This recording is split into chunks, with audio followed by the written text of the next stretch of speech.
because she figured this out. And I do think there's a question, like the original question of why do we love our sons and raise our daughters? And I think that's something worth sort of talking through among mothers, because many mothers are parenting alone, which is a huge problem. I think Scott Galloway, there are other researchers out there who say that one of the challenges that boys face is that there just aren't enough men in their lives. You know, the men have disappeared, whether through divorce or fatherhood.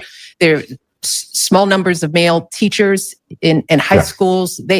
Boys are growing up in an education system where they're mostly surrounded by women. Right. Barack, you've talked about the fact that the entire education system isn't even designed to recognize boys and what they need. So, what do we say to Emma? Because again, we don't know whether she's parenting alone or whether she has a husband. But I do think that mothers struggle to figure out what do their sons need. And so they wind up operating out of their own fears and their own instincts, which is to love unconditionally. I think mom was like this. She raised me to be tough because I think she knew what it was like to be a woman. In her mind, she knew what she was preparing me for. The insults, the limitations, the whatever you can think of, the sexism, the biases. So she knew you have to have a mouth. You have to be able to speak up for yourself. With you, she wanted you to be nice so that you wouldn't get in trouble or you wouldn't get arrested. But was that who you were? So what do we say to the Emmas of the world? How do we sort of start thinking as a society about helping mothers raise sons, because they're doing it alone, and we're being told that we don't have what it takes to give boys all of what they need? Well, look, I think you started hinting at it.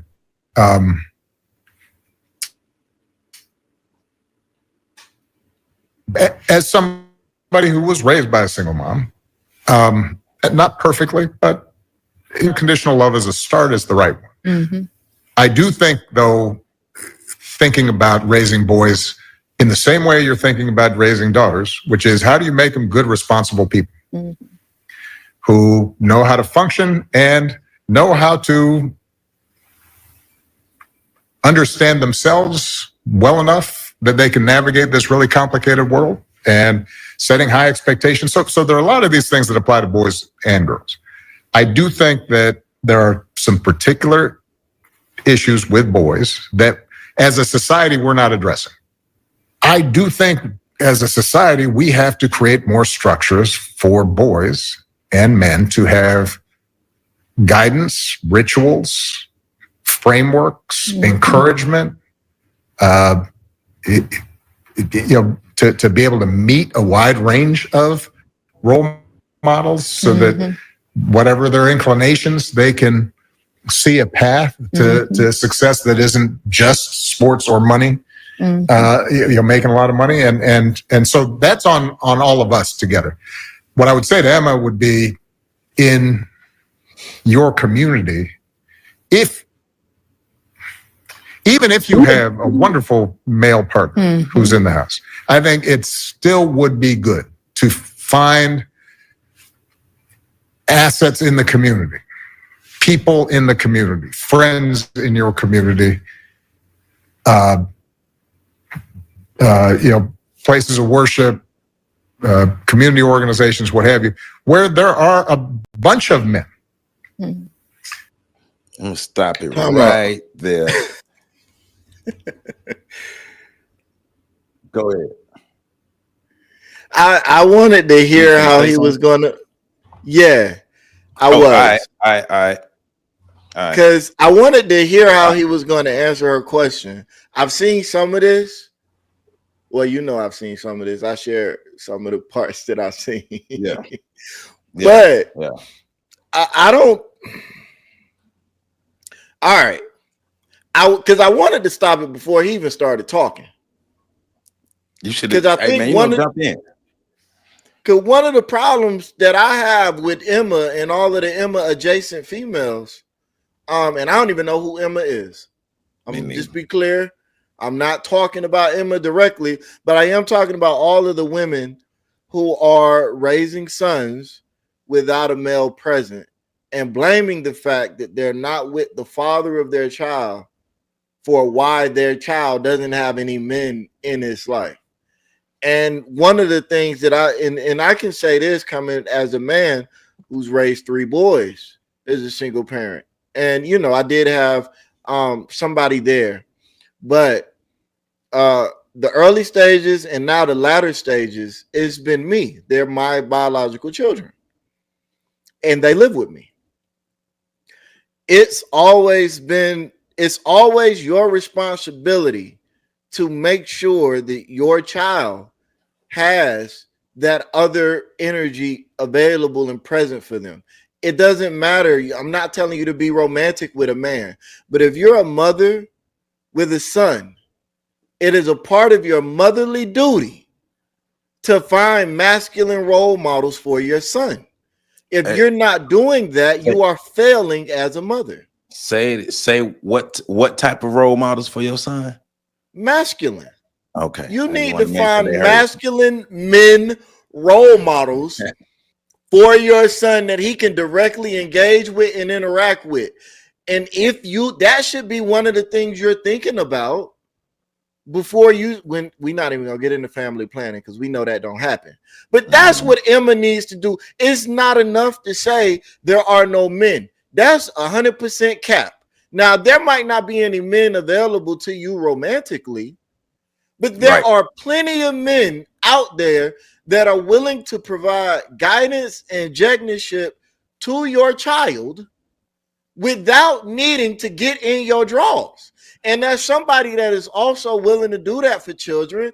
I'll say the unsaid that everybody knows. A lot of the times when you get to be very close to a young man and fulfilling that Jegna role, if the mother doesn't have any prospects, you become a prospect. And when you don't work out, the kid is removed. So this is not about should men step up and take care of their kids in the ideal world? Sure. In that same ideal world, you wouldn't have kids with men that don't step up and take care of their kids. So no matter how you slice this, there's something for everybody. And this hyper focus on the missing men when there are plenty of men there to fill the gap that aren't allowed to fill the gap because of deficiencies with the woman. Like, we need to have that conversation just as much as we're having this other one. Oh yeah, man. You know, they have the Michelle and Barack and Craig, they're full of cap. But welcome to Breakdown Friday. Joseph Ward, Patrick Irvin, Professor Carl Tone Jones. And as you can see, we jumping right up in this thing, getting into this conversation with Barack Obama, Craig Robinson, and Michelle Obama. The overall conversation is what it takes to raise boys. And this specific section is about role models for young boys. And as you can see, as we already going off, we let Michelle talk, we let Barack talk for a little bit, and we're going to let it play some more and get back into it. But had to deal with another thing real quick. I'm sorry. And another thing. This is why you need 2 parents, because the saying is, they only gave one part of the saying.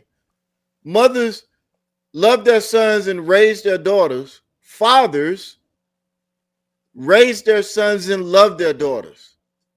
That's why you need both, so both can get loved and raised. But then I will also push back on this idea that boys are loved unconditionally. Yeah, that's bull. That is a bold-faced lie. Boys are loved, and it's a common thing now. Boys are loved even by a lot of their own mothers, only to the point that they provide utility or value. Mm-hmm. Even as a young boy, a lot of the boys I'm interacting with now, I'm talking to now, I would say most of them are only loved even by their mothers insofar as they provide some sort of value, which is why when they get in relationships with women, they don't have a problem with being loved only so far as they provide value, because that's the only love they know. You can't go to somebody that's been taught to be loved unconditionally and then love them with conditions and have them accept that. Men accept conditional love because that is what men know. That is what we're familiar with. That is what we're comfortable with. And it starts with our mothers. Hey, right. He Not had to all. get up. He just had to get stuff off his chest a little bit. You know how we do it over here, Breakdown Friday. So, but yes, one of the first points that really got me going is, like she said, too many men are missing from young boys' lives. And I'm like, lady, you don't know what you're talking about. Like Pat just said, you really don't know what you're talking about. Like if I just look at my city, there isn't one parent in Tallahassee, Florida, who could honestly say that there are no men and no programs and nothing that they can put their young boys in to be around strong, masculine, good men to teach them how to be productive men. If you say that, you're a lie. And the reason I'm saying that is because there's so many programs and there's so many men out here who are willing to pour into young men. Like I pour into young men and young children myself, but I remember my time as being a mentor. You want to know what one of my biggest issues was with being a mentor? And I'm sure both of you know, the parents, particularly the mother. I'm mentoring one lady, and I'm mentoring one lady's son, or I'm a jegna of one lady's son, and she has a boyfriend in the house with her just laying around. So my first question is like, why am I here if he's here? But he ain't doing nothing. You're not making him do nothing. So you got to pull somebody from the outside, but then you're not helping me help you. Right. And so therefore, over time, that connection is going to be lost because you're not even making sure your son make it to the mentorship and get the mentorship they need. There are plenty men available who are willing and able to pour into your sons. And then, you know, they had they mentioned sports. You can't just keep putting your sons in sports. Well, if you need men to be around your sons, you might want to put your son in some sports. Because guess what? That's where the men are. And guess what? If you've actually ever played a sport, you learn a lot of good life lessons. I'm not saying that young boy has to be an athlete when they grow up. But if you're looking for men, role models, male, masculine role models that can teach your son discipline and structure and principles and values, I mean, hey, that's one of the roles that sports do play. Once again, that's not saying he has to aspire to be a professional, but you're looking for role models for your son. We're not even gonna qualify that, and then I'm gonna let PC cook because he got that I'm ready tilt to him. Yeah, this is what I'm saying. Like that, when things like this are shared, you're not looking for a good, positive male role model for your son. Let's be clear about this. Because if you were, you would take your son to wherever men are. And right. if men are at the football field, that's where you take your boy. If men are at the track, the boxing gym, wherever men are, that's where you take your boy. This is another one of those things where it's like, I'm looking for the man that I like to be interested in me and my son. Right. And so that's what I hear when I hear them say, we can't just have our kids focused in sports. We can't just have our kids. And I understand that obviously we don't want every kid growing up aspiring to be an athlete, like you said, Joe. But there are principles that come from playing sports. Right. So it doesn't matter. Like it. And this is where it goes back to Barack openly admitting he was raised by a single mom. And he also doesn't have any sons. Right. So, to me, it becomes, I don't even know where, it doesn't sound like he's put a whole lot of thought into this. I don't think either one of them have put a lot of thought into this, you know, especially Barack and Michelle, and those two are the main ones that's talking. But, you know, you and PC's perspective on this is great and unique because, Pat, you've raised sons, and PC, you've been taking care of your brother for the longest. So essentially, both of you have raised young men in your lives. So PC, man, what you think about this bull jive they talking about, man? You better like this. Oh yeah, yeah. Hit that like button, comment, subscribe, share. You better do it. Barack, Michelle, Craig, and Joe Biden and Kamala said you ain't black. All on, and Hulk Hogan. I heard something about Hulk Hogan. He did something, but all of them said you ain't black. Yeah, former President Obama's gonna raise your son. Right. Well, here's where I disagree slightly. I think they put a lot of thought into this entire interview, and I think it came across the way these two don't just haphazardly speak. They may hit or miss, but they don't just haphazardly speak in regards to the points that they put out there. The fact that he's even part of this interview after all of the different conversations and discussions about them possibly divorcing and living separate lives, and her not showing up to a funeral and an inauguration. Then her, the conversation she's had on those shows where she's, for lack of a better term, she really shown her disdain for the marriage and the role she played in the marriage, and specifically his political career. Her feminism is showing. Well, but I think he was brought in here to sort of righten the ship, because this is still a very influential couple in black houses and internationally speaking, because internationally they don't get all the nuggets we get here in regards to the ongoings and the back and forth and the discussions concerning their relationships. People in their own countries have their own domestic issues to deal with.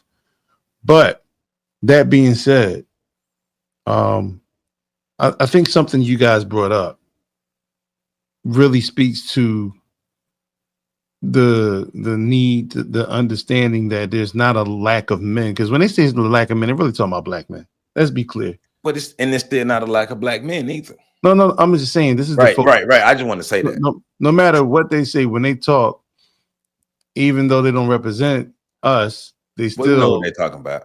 It's a projection of us. Yeah. So I go to the track when time permits. And usually the times I get there, there's a bunch of children at track and they have coaches.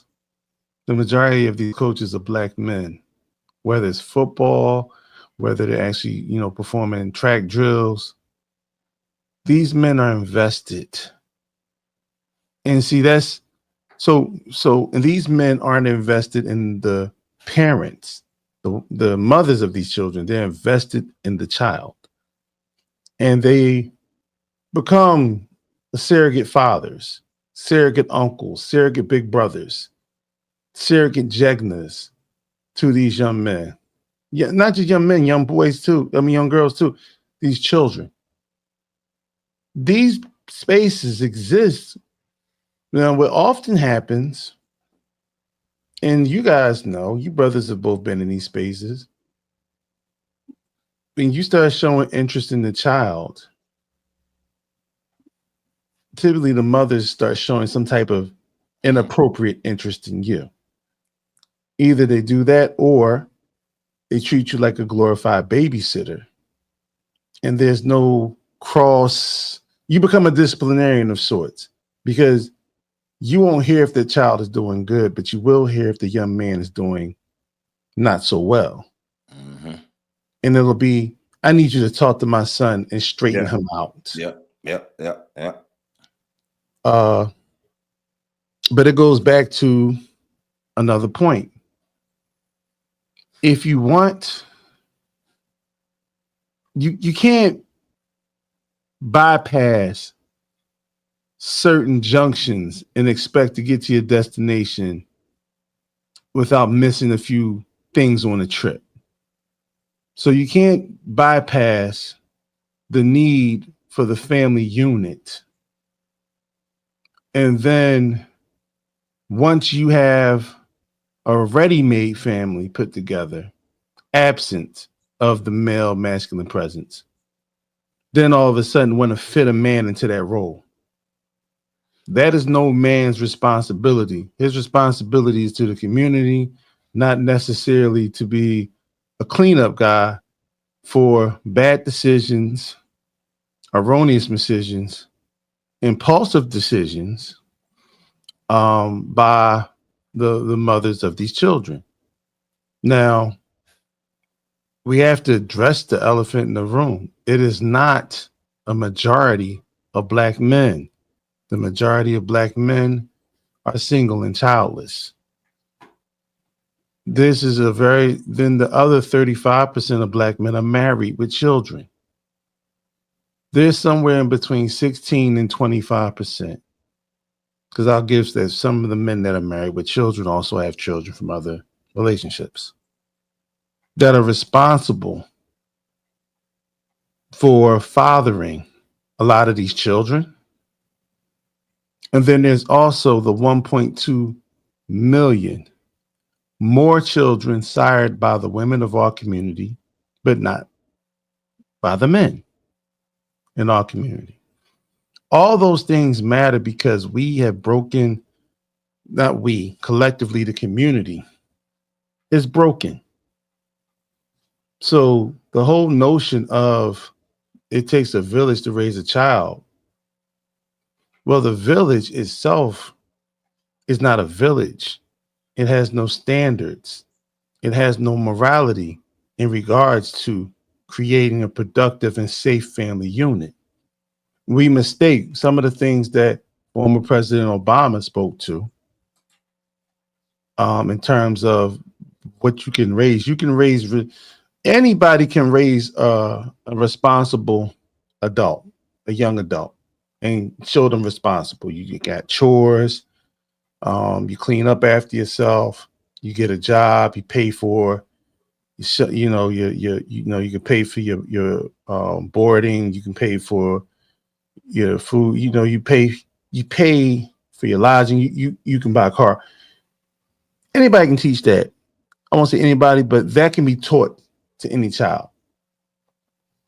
The notion of the individual intricacies that merely come from young men being in the presence of a man that can model to them, that thing is dearly missed.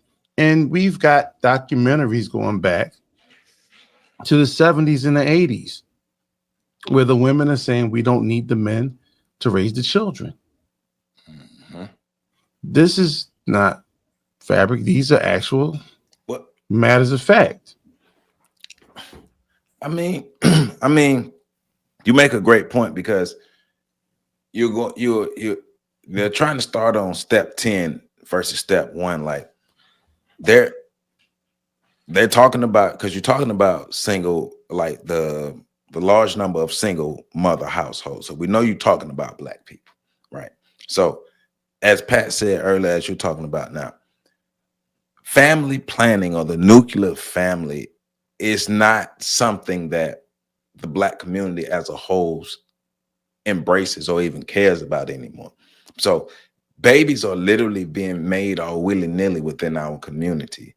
So of course you're going to have too many single parent households. But that you can educate all the young boys you want about being the best that they can be and making sure that they can take care of themselves. But if women are going to, and we talked about it last week, if women are going to seek out the men with the bad behavior, then reward their behavior with unprotected sex and babies, you're going to always have that because you're focusing on just boys, because we have to just correct boys and just get boys right. And it's like, no, young boys, especially young Black boys and young Black girls, the new generations need to be doing new things. They need to be taught new things, but they need Black men and Black women who own something new to teach them that. But we keep just focusing on young boys like boys are the only problem. We live under this patriarchy and Black boys have access to this. No, the Black community have failed young Black boys, young Black children overall have been failed by the Black community. Grown Black men and grown Black women have failed our children, and we keep only concentrating on that one sector. Well, go ahead, Pat. I'm sorry. No, go ahead, PC. Think about it like this: you can raise a child, a young man. or person, period. We're not even going to add gender to this. Raise them on the best practices for eating healthy foods, plant-based diets, staying physically fit. But there's a natural yearning for a cheeseburger. Even people who are vegan sometimes say they just want to eat a damn sandwich once in a while, even though it'll make them sick if they do so. So you raise them that way. But here's a store down the street saying, listen, I know we normally sell this burger for $10 a burger with some fries, but I'm going to make the burger $1 today. All right. And I'm going to give you this burger. I'm going to make this burger available to you.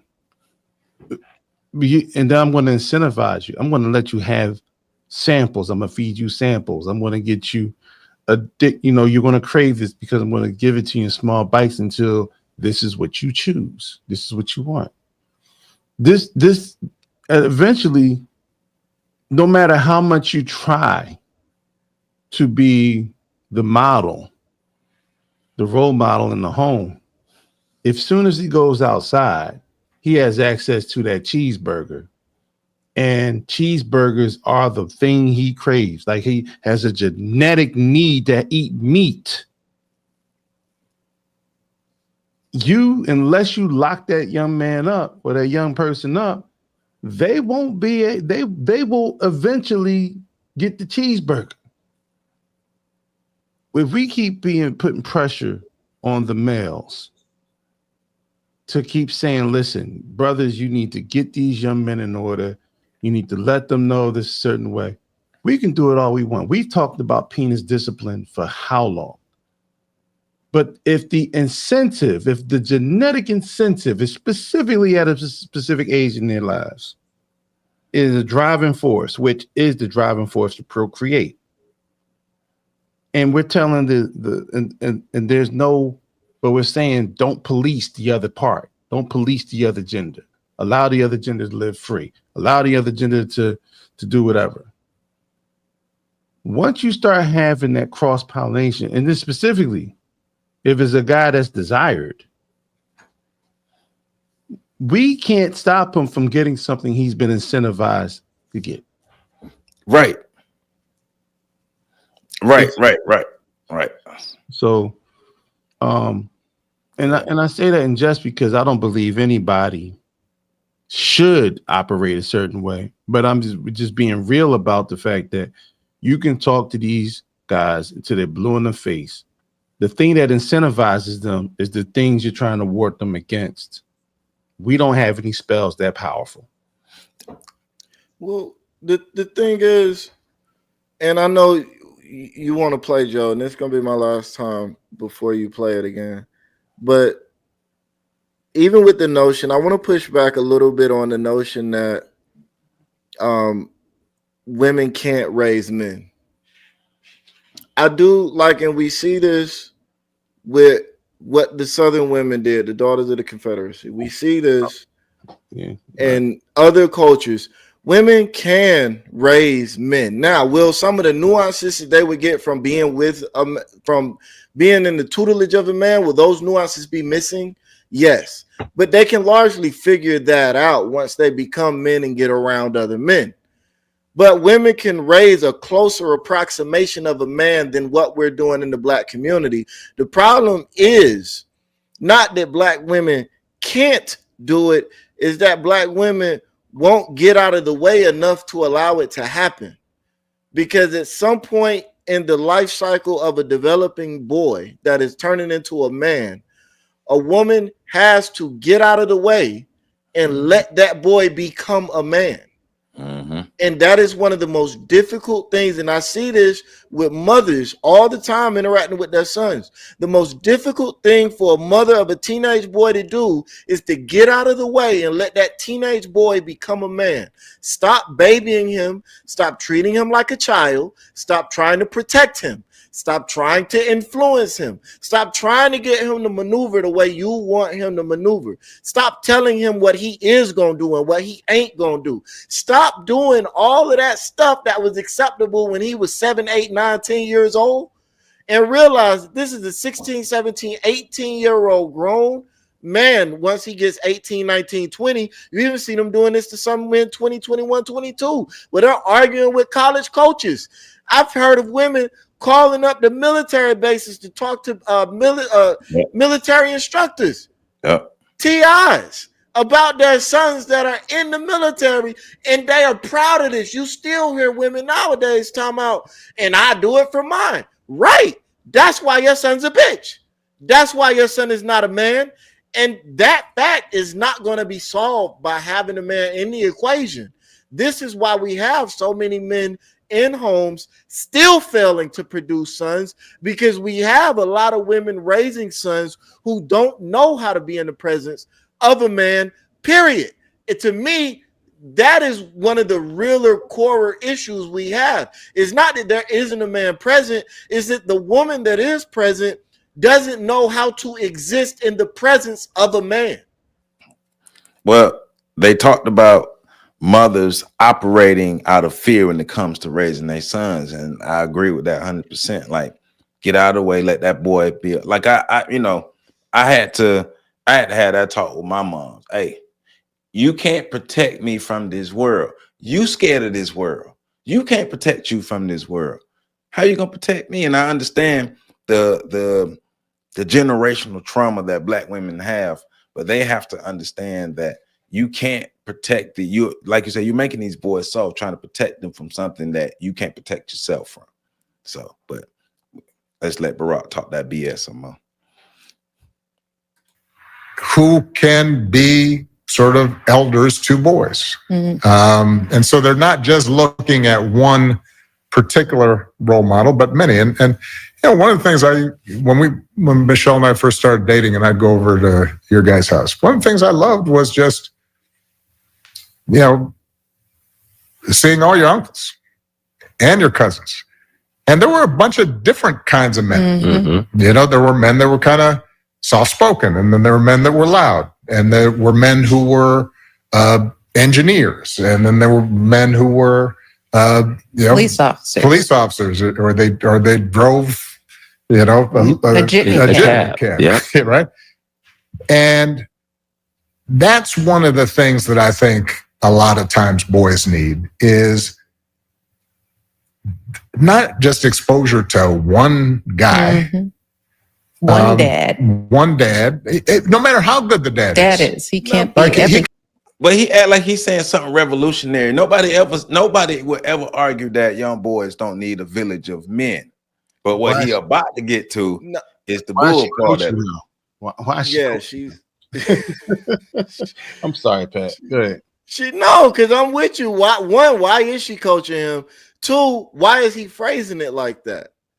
He doesn't just need access to one dad. Now, we went from talking about having a multitude of role models to now having a multitude of dads.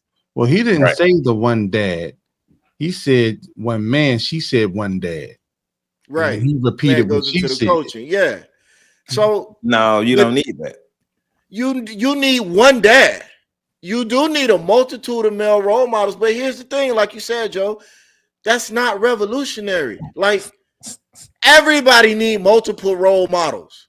Duh. That's not specific. I ain't met a woman or boy or anything, period, that's like, I only want my son to be exposed to D-boys. I've never met that person.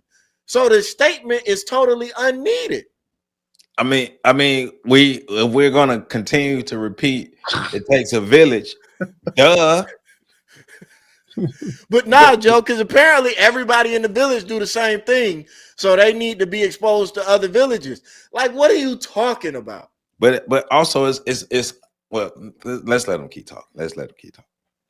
Can't be everything, and then that boy may need somebody to give the boy some perspective on the dad. Yeah, right. Yeah. One of the most valuable things I learned as a guy was I had a gay professor in college. at a time when openly Yes. gay folks still weren't out of line, who became one of my favorite professors and was a great guy and would call me out when I started saying stuff that was ignorant. You need that to show empathy and kindness. And by the way, you need that person in your friend group so that I think my mother could teach me empathy and kindness, but I also think my father and the other masculine men around me could also teach me empathy and kindness. Because if I'm in this village, and I get it, you got the single parent households, but we talk about a village, so the village should consist of men and women. So shouldn't women be able to teach that young boy empathy and kindness, and also those men? Because it's almost as if, because early in the conversation that they're framing it as if every man is a robot and we all operate as a robot. Like, because they just got through saying that there was a plethora of different types and personalities of men within the Robinson family. Then you come back to this with the stagnant definition, with pushing it kind of like all men are robots. Well, no, I mean, so if I'm a masculine, not a monolith. But if I'm a masculine man, I don't have empathy and kindness. That's only reserved for men who are more feminine. That's bull. Yeah. Well, and this is the viral part that's been up all over the place. But we needed the whole context. No. We got it. I'm happy for the context. Yeah. The leading into this, but it's kind of hard for a person who's not that to project what that's supposed to be, because the things he's describing doesn't fall under the masculine energies. We need balance, of course. But if you want somebody to, like you said, Joe, if you want somebody to teach you those things, then perhaps, maybe that's who taught him empathy in his life, which would really speak to his upbringing in terms of what happened in his household. But to say that that's what's needed, I think empathy is needed in the world in regards of how you're coming up. But I don't think it needs to be specifically, geared to, a particular aspect of a community that I had crackheads teach me how to be handy, but I'd never go out and a large portion tell young black men, you need crackheads in your life to teach you how to be handy. No, that was specific to my experience, but that's not where you should go learn how to be handy. Like, come on. Go ahead, PC. No. Because it's kind of, this is in a way that wouldn't get Joe demonetized. This would be a great conversation to have. But in terms of some of those things, some things that probably need to be said about this, I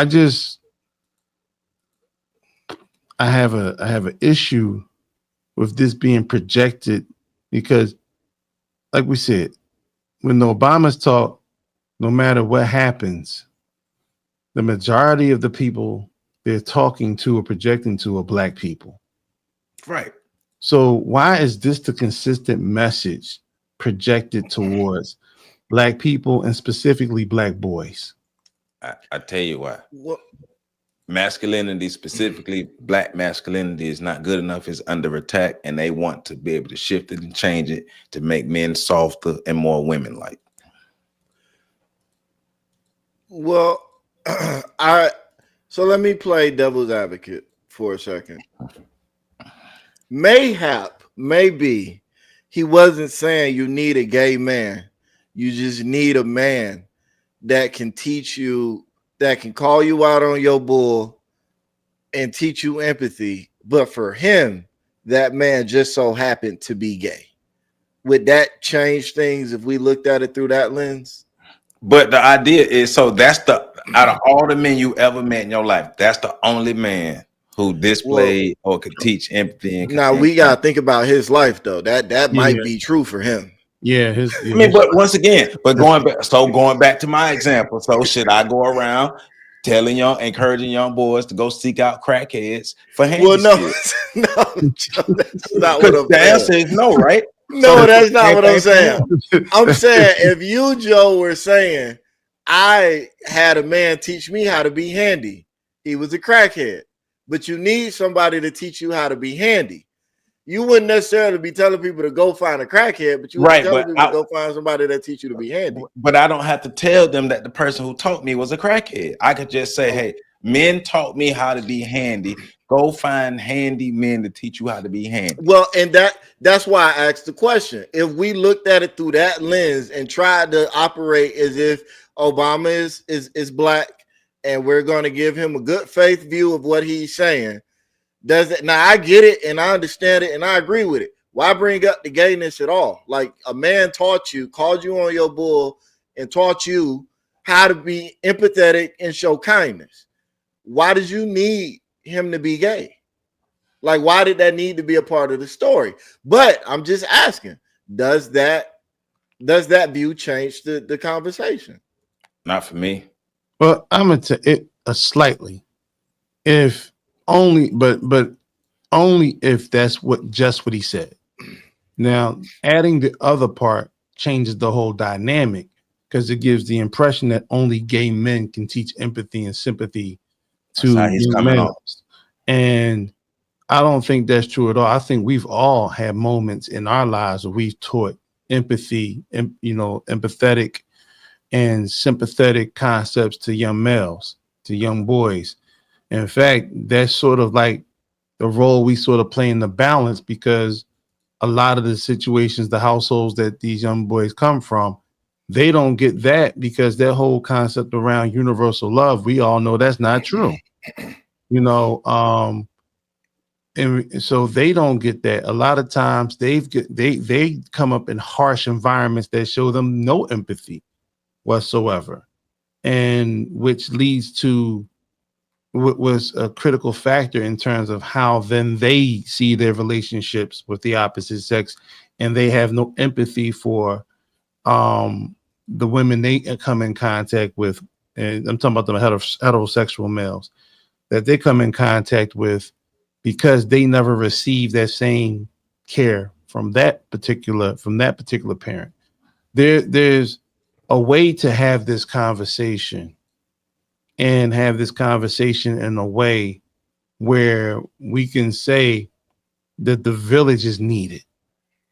And instead of trying to say we need, all these terms,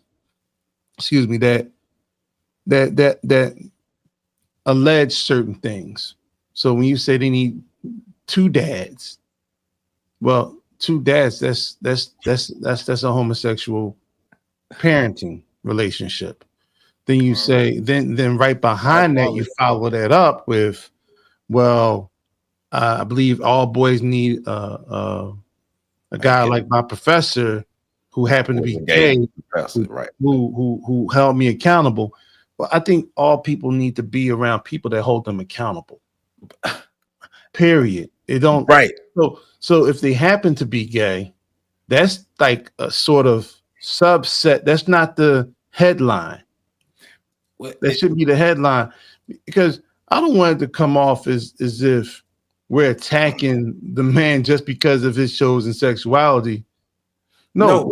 We're looking at the way it was described, because, like I said, when the Obamas talk, they're very well crafted, very well thought out. They don't haphazardly speak. Barack Obama is a very measured man with his words.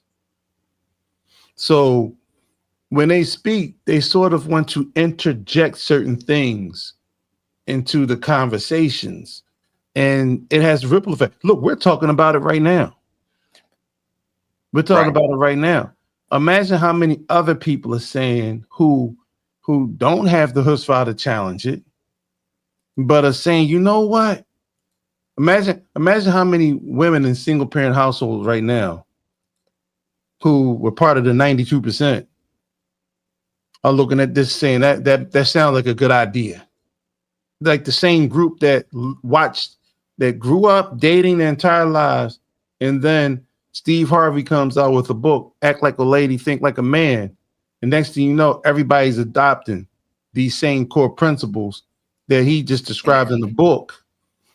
It's like you don't have a mind. Many people don't have a mind of their own. So Power of influence. Like the Milgram experiment all over again, in which when you think not just influence, when you think people in authority are talking to you, right, the majority of society is inclined to follow without question. But look, so I tell this all the time. So working at HIV/AIDS, when I first started working, I learned about the earwax test, right? Because this is an example, like what you're saying, of the influence of authority figures, beloved authority figures that the Obamas are for the Black Democrats, right? So in the country, they teach young boys that if you want to test and see if a girl got HIV, this is what you do. You dig in your ear and you get earwax. You stick it inside the vagina. If she jumps, she has it. And if she doesn't jump, she's good, right? So, wow. And so you had generations of young boys believing that because of the men in their lives who were authority figures who told them this, because somebody in their life who was an authority figure told them that. So it got passed down. So these false narratives are being spread out among our people, because it's like, you know, to answer the Pat question, like, nah, I mean, I hear you being the devil's advocate, but thinking about the total history of Obama and this relationship to that community, nah, you know, he know what he doing. Yeah, and I agree that Obama is very measured. I do think that I agree with PC. Obama don't just say things. Now, I do think sometimes, because he is not, and you can light me up for this all y'all want, Obama ain't really a part of the Black American community. He's not. Well, and I, you know, I do agree that he's measured, but that's what, you know, what I'm getting to is, because he's not he's not really connected to the community foundationally, sometimes his measurement be off. And we saw that when he came out and tried to chastise us at the election. That didn't go as planned.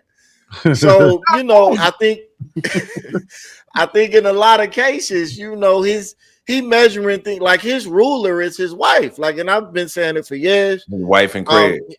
His wife has his black card and his balls in her purse. And if that works for him and her, that's fine. Great. I ain't got no problem with it. It ain't my black card and it ain't my balls. So I'm not even being critical of it. But I did want to present that, because listening to it, I can hear people saying, y'all are misunderstanding what he's saying. He's not saying you need a gay man. That's why I was like, all right, let's be devil's advocate and let's go ahead and address that criticism right during the show. Well, just encourage men to teach young boys kindness and empathy. You could have said that he could have gave that example through just the lens of a regular male, of a masculine male. He could have. He went out of his way to give that lens. Well, once again, we get to a place where we're trying to patch up a leaky ship. And we're doing it at sea during the worst storms of the season. We have to make sure that the ship is, you know, seaworthy before it leaves port. The problem is, in our for lack of a better term, our community, we're not doing that. We ain't got no wood to build the ships. Well, there's plenty of wood going around, obviously, but not the wood to build the ships, though. To build the passengers. There you go. There you go. You know, because I can't bypass the origin story. So we talk about criminals, but we don't talk. We talk. It's like the Frankenstein monster just on the surface, just on the face, is the villain. But we don't talk about the Dr. Frankensteins Who created it? who create the And villains, programmed it. create them, haphazardly bypass every moral law, moral concepts to create them. But now the village is looking to destroy Frankenstein.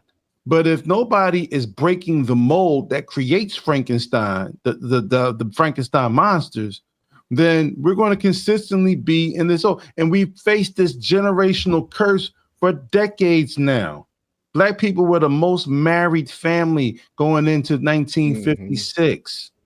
Talk about it. Over 90% of Black families were married. Even if all the children didn't come from the same parents, the households were complete. And at that particular time, there was that concept of family, and it was not based on happiness. It wasn't based on whether or not I was in the mood. It was based on duty. It was based on, we have a duty. And when that man walked into that house, he became daddy. I know plenty of people who grew up who are my elders, who spoke on the fact that, man, I don't care where such and such, that was my father right there. And so he actually had the respect that came with, that made him want to come home to another man's children. The title of stepfather wasn't even, it was just in the language only, because in theory, he was the father of the house. So we keep bypassing all of those things to get to this place. So now we have to, make men who are not engaged in any of the proclivities, men who these women are not sexually attracted to, have no interest whatsoever in in intimacy with, who these men may not even have been chosen coming up. It's a hard sell to tell them that you have to now come home and do your part, when, as we said before, these men have never truly been shown love in their community. These men have never been revered. These men, listen, go to college. We all been to college. We've all graduated from college, various different levels. We come home, our local our families, close families, celebrate us. Go to jail and come home. You damn near have cookouts, block parties, all types of stuff going on. Whole neighborhood is celebrating you coming home. And I'm not saying it's bad to celebrate somebody who made it through that issue, that trial. But what I'm saying is, you're showing the lack of reverence for the men who did the things you say are supposed to do. And then you tell them to come home and do their part in which something they had no place in creating. Clean up the mess of the Pookies. No. Well, it's not even cleaning up the mess of the Pookies. Joe, what I'm saying is, this is not just about cleaning up the mess. You're asking them to come in and to give of themselves, invest in something that never invested in them, that ostracized them, that treated them like outcasts.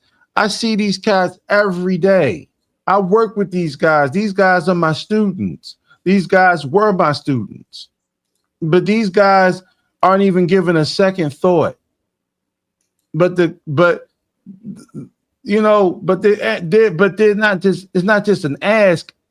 They're shamed into this position of being like the male model. Like, forget what President Obama was talking about recently, right? We've all done it. We've all been community dads. I've come home to right now. Right. It's no problem. I love the children. I'll do it for the children. But I'm not going to say that that somebody else has the same obligation that I have. I have a sense of duty because I believe in Black nationalism. I believe in the power that could come. If we want to end the concepts of the people feeling comfortable to perform another George Zimmerman act, to walk into a church of Black people and kill them haphazardly, we have to be a community that's strong and understands the power of nationhood. Because when you have a nation, people know that there's an inherent national response to what you do. In the 1920s, when they tried to replace Black labor by bringing in laborers from Italy and Ireland and all these other places in the world, in Louisiana, they got into had a riot in which they lynched several members of the Italian community that immigrated here. The American government had to issue an apology, a formal apology, because Italy was ready to go to war with America over that. That's what happens when you have a nation. We keep doing rugged individualism and we're trying to get nation benefits. It does not work because we have not poured in to the nation. And we have not poured into the men who you want to lead this nation. We have not taught them how to be men to lead this nation. And then when you talk about, with all due respect to Barack Obama, nobody ever taught him how to be a Black man either. Everybody looking for Mr. Johnson. Look, I'm gonna be disrespectful at this point because I don't think there's another way to say it. Here's the problem, and I said it earlier, and I'm gonna just say it again in a different way. In order for, when I say women need to get out the way, it ain't just getting out the way for that boy. It's getting out of the way for them men too. If I am going to teach your son how to be a man, then in matters of manhood, my authority has to supersede yours. That means you can't come to me and say, well, as his mother, I want him to do this. Or you can't come to me and say, well, yeah, Patrick, I understand XYZ, XYZ, but as his mother, don't do that. You can't come to me as the great authority, but then ask me to provide mentorship or objectorship or guidance to your child in the ways of manhood. If I'm going to prepare him to be a man in the world, if you're going to ask me to do that, you also have to acknowledge that you're asking me to take responsibility for your son, and you, by and large, and on the other side of that, relinquish your authority over me with regards to these matters as it comes to your son. I become the final word. And if women can't even do that with their child's father. We hear it all the time. There ain't no way I'm gonna let a man blah, blah, blah. I'm the child's mother. Nobody's authority supersedes mine. Nobody can tell me what to do with my kid. You're 100% right. That is why your child is jacked up. Because nobody can tell you what you can do with your kid. That is exactly why there is no village. Because if no one person can tell you, then no group of people can tell you. Yeah, well, that's been a complaint. I know, seem like for the last 15, 20 years, about how that has been lost within our community of the village being able to actually discipline the child and tell the child what to do. I saw a video the other day of a young Black lady saying that she's not teaching her sons to say yes, ma'am, and yes, sir. When they go out, I was like, well, you setting your sons up for a rough ass life. You setting your sons up to behave like you, to be the rebel that you want to be, and you're gonna set them up for failure. She don't see a problem with that because she don't see a problem with the way she is. Right. But, and that's why I said I'm on their head tops. Look, The problem with young men nowadays is not an absence of men. It's a presence of bad women. Hey, y'all help me, or correct me if I'm wrong. Did the Obamas have any real initiatives during the 8 years of his presidency to combat single parent households, specifically in the Black community? Since they want to talk about it on the podcast, because they, you were president for 8 years. So was anything done specifically for single parent homes in the Black community? Even try to reverse that? No.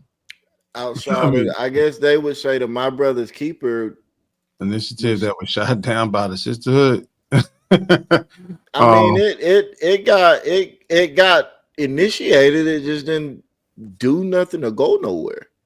I mean, there were a few programs that did have it.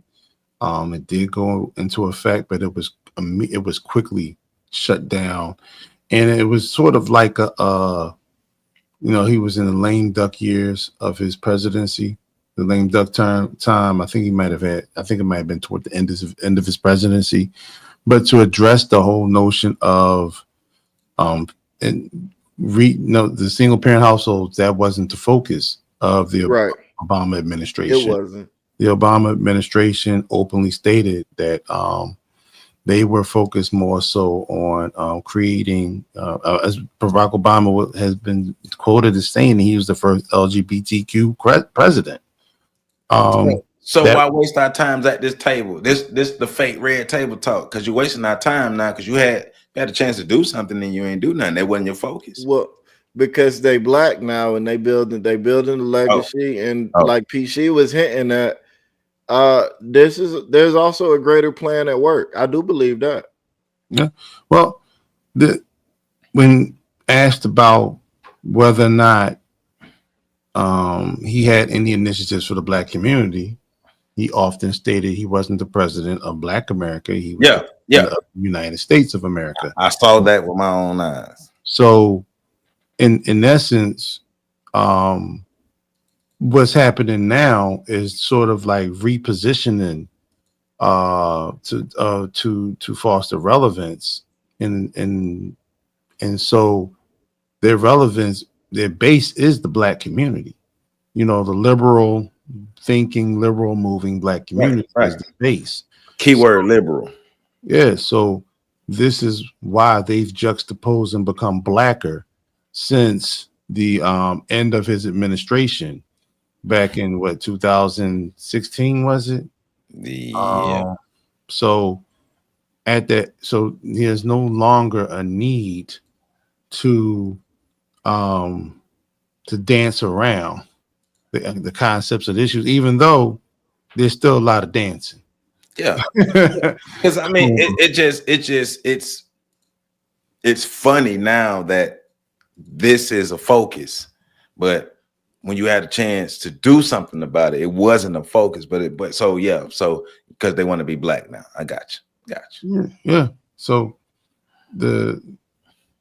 we as Black people, at some point, Black people here in America, we have to make up our minds about agendas that work for us, that will end generational curses, agendas that will destroy the notion of appeasing the special interest groups.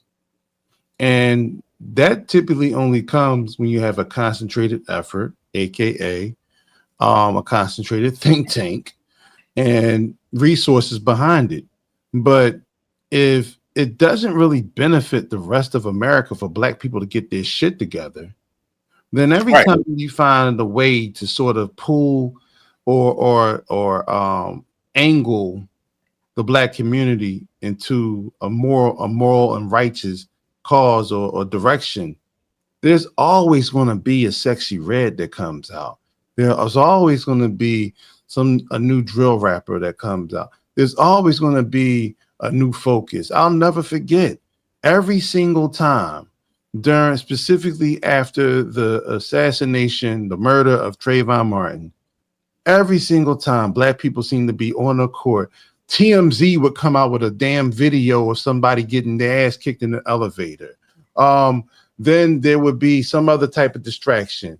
I love Kendrick Lamar, but I don't think that Control verse was worth us taking our focus off the fact that George Zimmerman was just exonerated for getting away by a jury of his peers of getting away with killing Trayvon Martin. I don't think that it should have taken our attention off of that, but they know us because they've programmed us.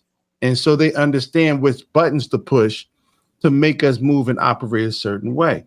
And if we don't make a conscious effort to deal with this, and one of the biggest issues I have with the so-called conscious community is that we would rather focus on the 5% of things we don't agree with because we want to be culturally relevant, rather than say, you know what, let's table that for another conversation. Let's focus on the key morale, because in some way that can be a think tank. But we can't get there because the sickness that have been injected in us by being the Frankenstein monsters of white supremacy. So all right, so the conversation basically is to pull back the curtain and say, hey, y'all, look at all this messed up stuff going over here. Ain't as messed up, ain't it? All right, but so what y'all eating for dinner? You know, because it's like, what's the purpose of taking the Band-Aid off if you're not gonna help heal the wound? You just talking now. You just grandstanding now. You're just trying to make yourself look. You're doing it for views. That's right. Everybody doesn't have the best intentions. I remember back in 2012, 2013, I was at Black and Nobel, and I'll never forget. And I called Minister Inky up one time, and I said, you know, brother, with all this consciousness, with all the information we have, why has the conscious community, why is the consciousness of Black people being raised? And what he said to me, it still sticks to me to this day. He said, you know, first he said, stop it, hold up. And then he proceeded to say, he said, because that's not in the interest of everybody that's out here doing this. And because of that, we're not going to see progress because too many people benefit off of the way things are now. And that includes those people who are so-called conscious in these spaces. They part of that 92% too. If we fix this shit, what would they talk about? I don't know. What would they move forward to?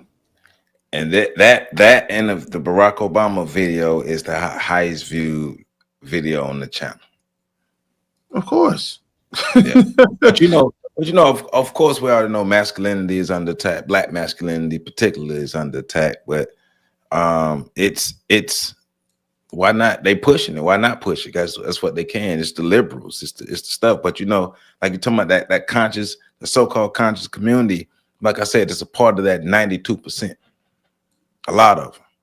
Mm-hmm. Liberal, very liberal. Mm-hmm. How conscious are you really? And you're not conscious because you're a Republican. So let's put that out there too. Don't think you can go to the other side and call yourself. Nah, you shouldn't even be messing with either party. You should get it. But hey, you know how we do. But man, you know, Barry had to tell y'all how y'all need to be men. Barry, Michelle, and Craig had to tell y'all how you need to be men. And they be Sonny and Craig on that podcast. I done caught a couple episodes. They be Sonny and Craig on them. So yeah, but hey man, Who up Craig is her brother. Who is Craig? Craig Robinson. That's her brother. That's the third guy on the podcast. Mm-hmm. Okay. Yeah, they ain't really let him talk too much because people ain't really care about what he got to talk about. So. Well, of course not. He not an Obama. Here, Robinson. Right. But you know, man, it's up to us to fix our community. We can keep listening to influences that we've made authorities that have already proven that they don't have our best interests. I know people love messages. I know our community love a good word, love a good reading, love a good message. I know that. But at some point, we got to go past that and get toward consistent action. And hey, shout out to all the men who are in the community who are overlooked on a regular basis for the work that they do in the community. Shout out to those men. We're going to continue to shout y'all out because we know what it's like to be out there in the community and being overlooked. And I want to give a quick shout out to some channel contributors as well. Shabazz Navarro, I greatly appreciate you for your contributions to the channel. And I want to give a big shout out to Citizens for Sustainable Futures Incorporated for bringing me in to do some education classes this past 3 Mondays. So I was able to go in and teach them about the history of Burkina Faso, about the rise of Thomas Sankara and Ibrahim Traore. And we had a good time with activities and everything. So thank you to all the contributors, all the supporters. Of course, you know, me, Kim, thank you. Michael Anthony Thomas Jr., thank you. To everybody, shout out to my mama, my daddy. Give a shout out to Pat PC. Y'all see their books. Support the books. Where they can find y'all books. Where can they find y'all books? Real quick. Y'all gonna have to call me. My number is 215. No, I'm Amazon. Yeah, you go to Amazon. Go to Amazon. Yeah. Shout out to Heather too. I appreciate your contribution. Who else? I want to make sure. Somebody told me my book was in Target. I don't know how true that is. Oh, damn. Hey, I hope it is. They might have been making the Target boycott joke. I don't know. Shout out to Gary Hall as well. So one more thing too, Joe. And as we speak on Black masculinity and manhood, I want to just, give our deepest, most sincere condolences to the family of Malcolm Jamal Warner. Yes. That brother, it's just a painful. I was sad. I ain't gonna front. I'm sad right now, just even talking about it. Yo, man. But we from us to you all and to his family and friends and anybody that's ever known him, worked with him, and so forth. We're keeping you all in our thoughts and prayers and wishes. We're sending you love and light and positive energy, healing energies. We just wanted to make sure we acknowledge his life and his greatness and the tragic impact of his loss. Right. So, thank you. He was greatly loved and greatly appreciated within our community. So condolences, like you said, to the family of Malcolm Jamal Warner, his family and friends. But let's make sure we keep building, make sure we keep loving each other. He was a brother that did a lot of good, and I'm glad that we could speak fondly and proudly of him in his demise. So let's make sure that we are going out, putting our best foot forward. So when people talk about us, they can talk good about us as a whole. All right. Professor Carl Tone Jones, FetLifeStation.com. Make sure you check it out. If not, then you don't like Black people. VPAX.org. Check it out. If not, then you don't like Black people. OnTheShoulders1.com. If you don't check it out, then you don't like Black people. You know how it go. We love y'all. Catch y'all on the other side.